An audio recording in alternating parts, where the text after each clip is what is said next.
la guerre des hommes est devenue la guerre des dieux. Le chaos qui règne entre Grecs et Troyens s'étend désormais à l'Olympe. Tenant chacun un bout, les dieux tirent sur la corde du terrible conflit. C'est un nœud impossible à briser. Arès a été blessé par Athéna, tout comme Aphrodite. Zeus ne peut tolérer pareille situation. Dieux et déesses lui ont désobéi. À partir de maintenant, déclare-t-il, quiconque secourra l'un des deux camps sera foudroyé et précipité dans le plus profond des gouffres de l'enfer, au fond du noir Tartare, au-dessous de la demeure d'Hadès, là où se morfondent celles et ceux qui ont osé défier l'autorité de Zeus. Zeus fixe plus particulièrement son épouse, Héra, et sa fille, Athéna, qui revient à l'instant du champ de bataille. Elles n'ont d'autre choix que d'accepter, elles aussi, la sentence du dieu des dieux. Mais voilà qu'Héra laisse éclater sa rage. Interdire aux dieux d'intervenir, c'est favoriser les Troyens. Car sans le secours des dieux et privés de leur meilleur guerrier, Achille, les Grecs ne peuvent espérer l'emporter.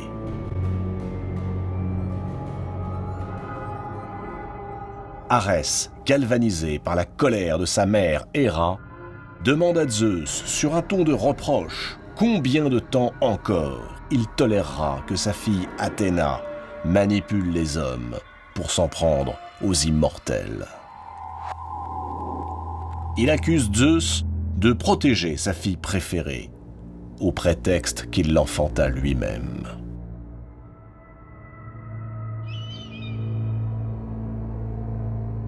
Zeus rabroue vertement Arès. Il lui ordonne de quitter l'Olympe et de se rendre auprès d'Asclépios, le dieu guérisseur, pour y soigner ses blessures. Il menace le dieu de la guerre d'un séjour aux enfers s'il ose encore s'exprimer.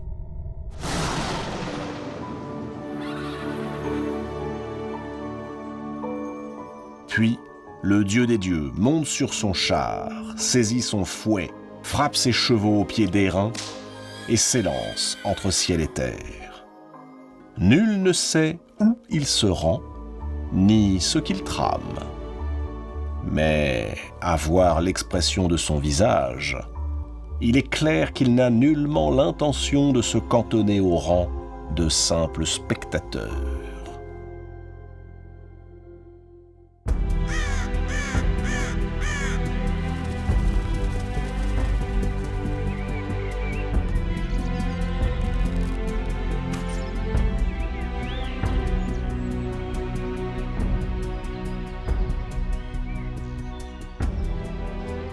Arès a rejoint Asclépios, qui vit non loin de Troie.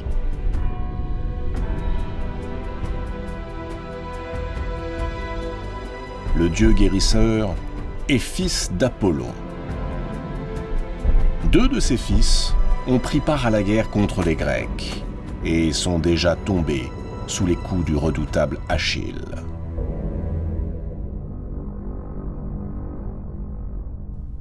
En envoyant Arès auprès d'Asclépios, Zeus se doutait que le dieu de la guerre, à peine soigné, rejoindrait subrepticement le camp des Troyens. Il ne s'est pas trompé. Arès entend se venger d'Athéna et de son père, quand bien même son destin serait d'être frappé par la foudre de Zeus, d'être couché avec les morts.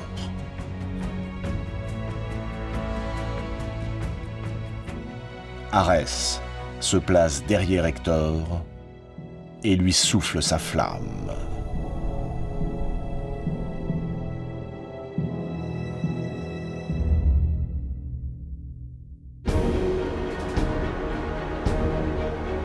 Hector, à la tête de ses cavaliers, reprend l'offensive. Et rapidement, les Grecs battent en retraite. Même le terrible Diomède semble épuisé par l'assaut qu'il a si courageusement mené. Et jusqu'à la nuit tombée, les Troyens acculent les soldats d'Agamemnon au rivage, tout près de leur navire.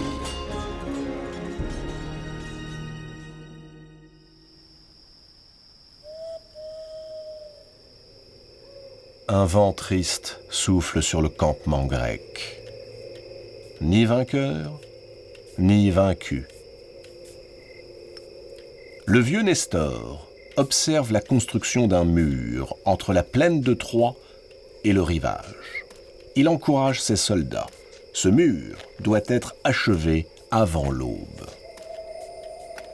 Décidément, cette guerre, plus encore que celle qu'il a pu connaître par le passé, est imprévisible.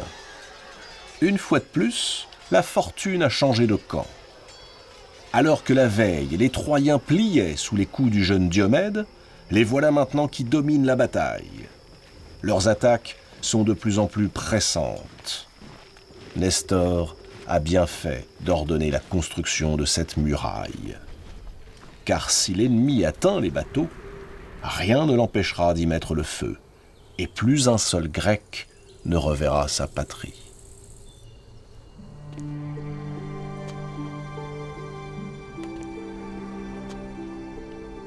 Un homme vient de franchir le seuil du palais de Priam.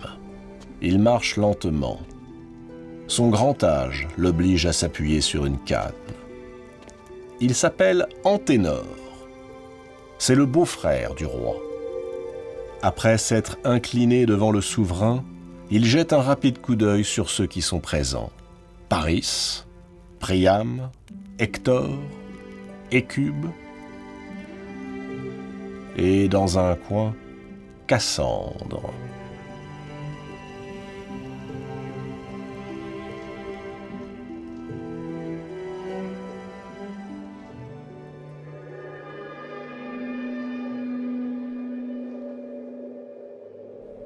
Le vieil homme vient une fois encore demander que l'on rende Hélène à son époux et que l'on verse aux Grecs tous les tributs qu'ils réclament.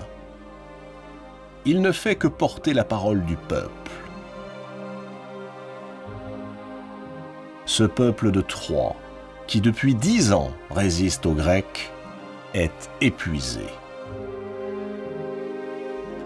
Des veuves et des orphelins, voilà le royaume sur lequel Priam règne désormais. Tant de glorieux héros ont rejoint la terre des morts.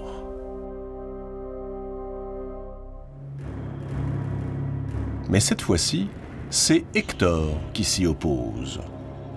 Nul besoin de rendre Hélène à Ménélas. Les Troyens ne sont-ils pas en train de l'emporter ? Les Grecs ont le dos à la mer. Leurs navires sont à portée de flèches. La victoire n'est pas loin. Anténor fait remarquer que cela fait 10 ans que la victoire n'est pas loin. Elle penche au gré de l'humeur des dieux, tantôt du côté grec, tantôt du côté troyen. Le terrain gagné à l'aube est perdu au crépuscule.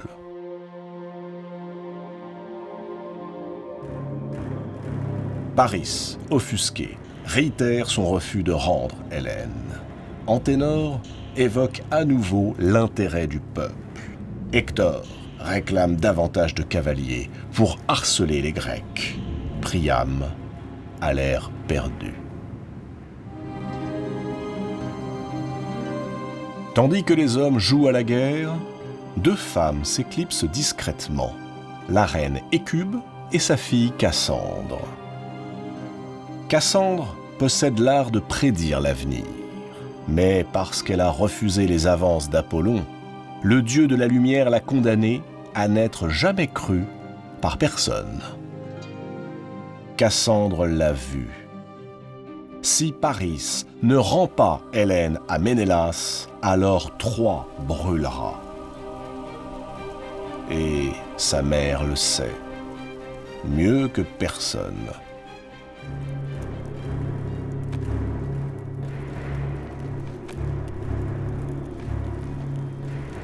Hécube ne peut pas avoir oublié la sinistre prophétie que sa propre fille lui révéla jadis. Peu de temps avant de mettre au monde Paris, elle avait vu sortir de son ventre une torche qui embrasait la ville entière. Cassandre affirma aussitôt que l'enfant à naître serait la cause de la ruine de Troie. Le maître à mort s'imposait si l'on voulait préserver Troie. Nul ne l'avait cru.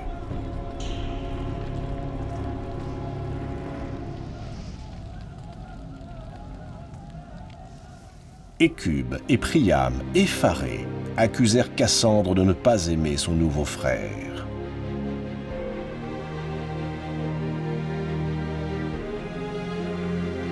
Ils mirent sur le compte de la folie ce soudain accès de cruauté.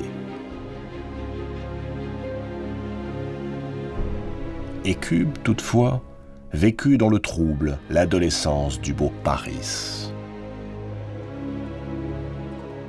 Lorsqu'il fut en âge de porter les armes, elle trouva tous les prétextes pour l'éloigner de Troie, par précaution.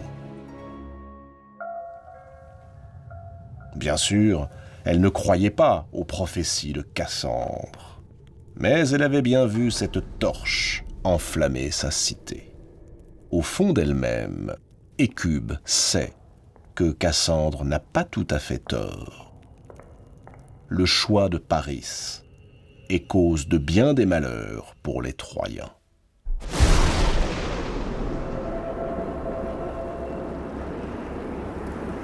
Un vent terrible se met soudain à souffler le long du mur construit par les Grecs.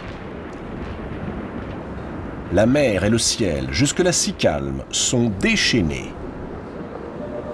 Il faut bouger les tentes, déplacer le campement loin des flots tumultueux.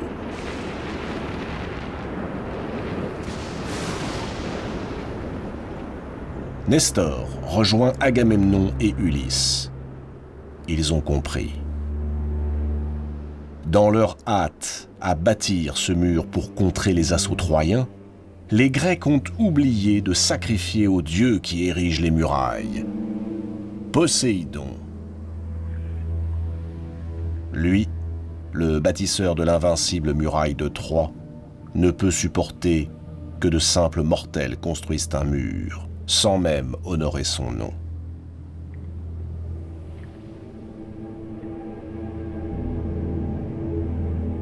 Poséidon a été offensé.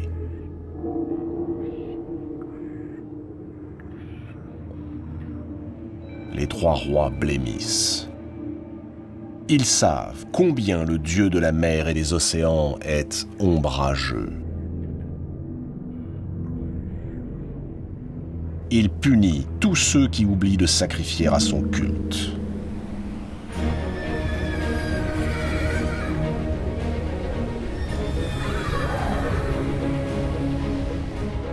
Dans le camp des Grecs, c'est la débâcle. Contre la colère du dieu au trident, il n'est de salut possible.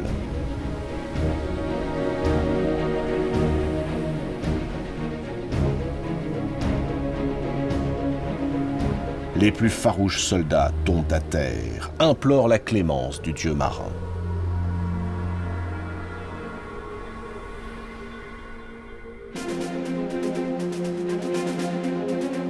C'est le moment que choisit Hector. À la tête de ses cavaliers, il déferle sur le camp des Grecs.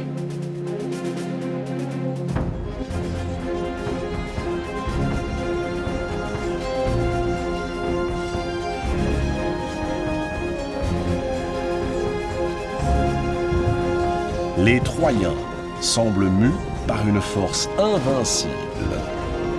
Et chaque fois que leurs ennemis tentent de résister, une série d'éclairs les foudroie. La muraille qui sépare la plaine des nefs n'est plus très loin. Bientôt, les navires seront à portée de flamme des archers d'Hector et la flotte grecque sera perdue. Dans la mêlée, le vieux Nestor tombe à terre. Il est blessé.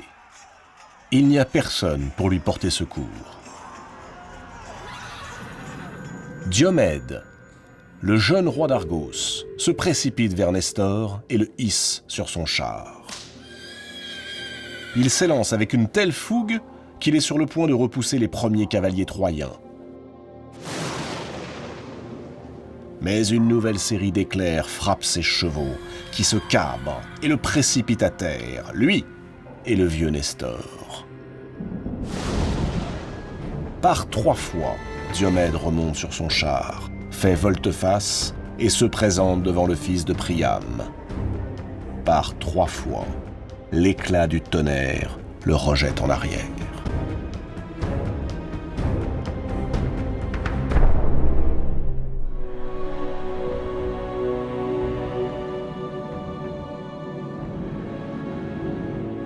Assis au sommet du mont Ida, Zeus contemple la scène. Il a vu Arès se glisser derrière Hector. Et aussi Poséidon, écumé de rage, et frapper le sol de son trident afin de provoquer le tonnerre et le raz-de-marée. Il ne dit rien. Qu'importe si son fils et son frère, une fois encore, bravent son autorité. Car il tient entre les mains une balance d'or qui semble l'amuser beaucoup. Cette balance d'or, c'est celle du destin. Sur chacun des plateaux se trouve une figure de la mort. L'une représente les Troyens, l'autre les Grecs. Or, c'est celle des Grecs qui penche vers la terre, tandis que celle des Troyens s'élève vers le ciel. Et dès que les Troyens faiblissent, Zeus, d'un souffle, redresse le balancier, et les Grecs battent en retraite.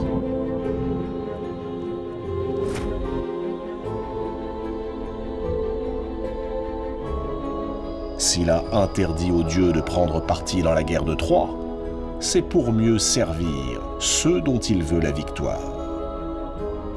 Ce qui importe à Zeus, à ce stade de la guerre, c'est de respecter la promesse faite à la mère d'Achille.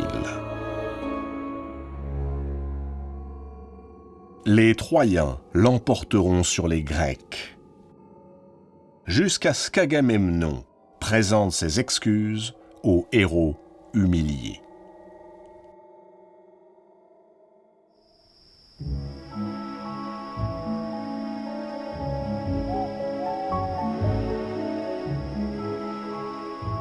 La nuit tombe.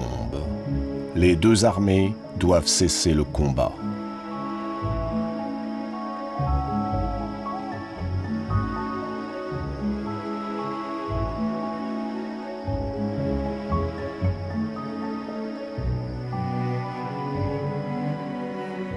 Sous sa tente, entouré de ses compagnons, Agamemnon ne cache plus son inquiétude.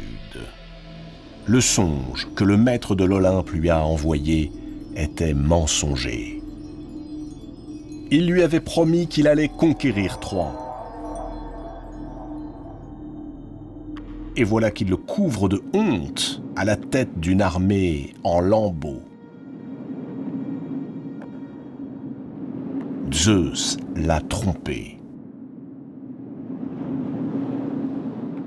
Il ne reste plus qu'à reprendre la mer et regagner la Grèce. Tout est fini. On ne se bat pas contre le roi des dieux.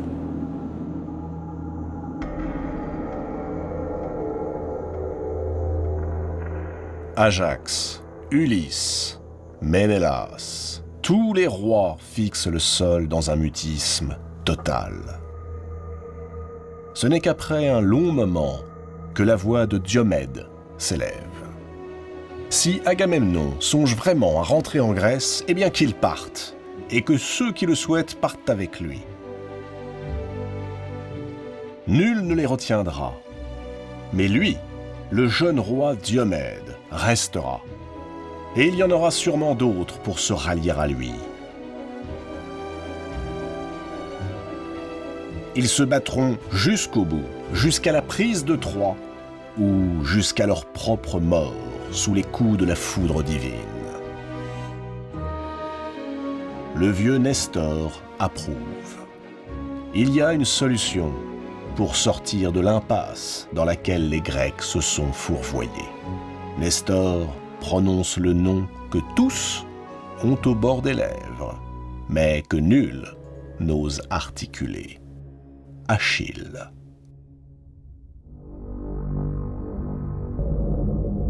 L'heure est venue pour Agamemnon de réparer l'outrage qu'il a fait subir au héros. En lui enlevant Briséis, cette jeune fille qu'il considère comme la récompense de sa bravoure au combat, il a provoqué le retrait d'Achille. Sous sa tente, Achille attend, irrité contre son propre camp, que le roi des rois revienne sur sa décision et lui présente ses excuses. Agamemnon comprend. Voilà d'ailleurs bien longtemps qu'il a compris.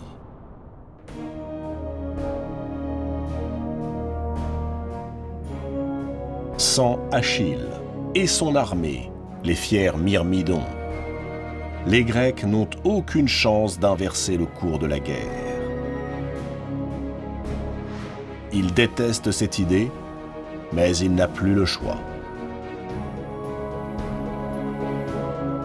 La mort dans l'âme, il annonce qu'il est non seulement disposé à rendre Briséis, mais à combler Achille de présents. Tous saluent la décision du roi de Mycène.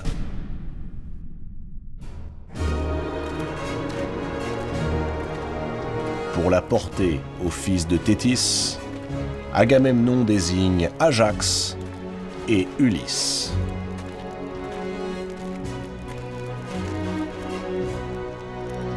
Achille est là, sous sa tente, allongé sur des coussins. À ses côtés, Patrocle, son fidèle ami. Surpris, Achille pose sa lyre. Il se lève et interroge les deux rois sur la raison de leur visite. C'est Ulysse qui prend la parole.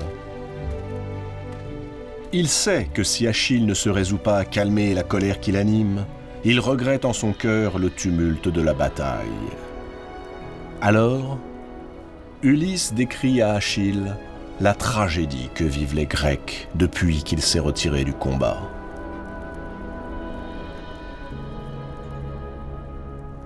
Hector, qui semble invincible.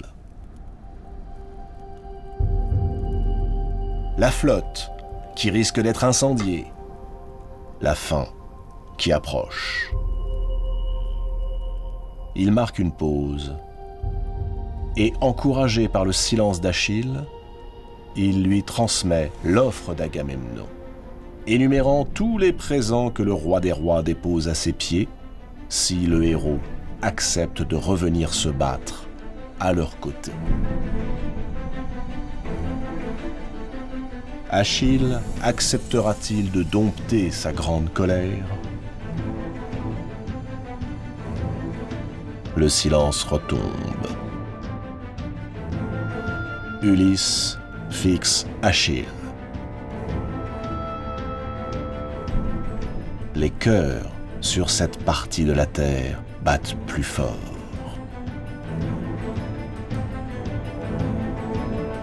Achille acceptera-t-il